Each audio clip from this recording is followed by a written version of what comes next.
sanarwar da Abale dai ya yi sanarwa a shafinsa na Instagram. Idan mutum yana bibiyar sa maybe ya ga sanarwar. Zan nuna muku sanarwar yanzu a cikin wannan bidiyo, saboda haka idan baka yi mana subscribe ba ka danna mana alamar subscribe, sannan sai ka danna mana alamar ƙararrawa domin samun zafafan shirye-shiryenmu da zarar mun daura.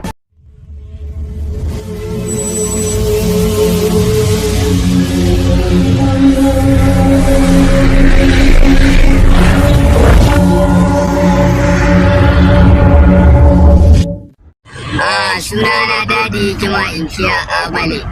Wato da yaddar mai duka ranar 1 ga sallah, 2 ga sallah, 3 ga sallah za mu duko da matiri Yobe State, inda za mu gabatar muku da wasan sallah a Art and Culture hanyar Maiduguri. To saboda haka maza da mata kar ku sake a baku labari, za mu to da gaba ɗaya da ma'amara kan mai gidan gaba ɗaya.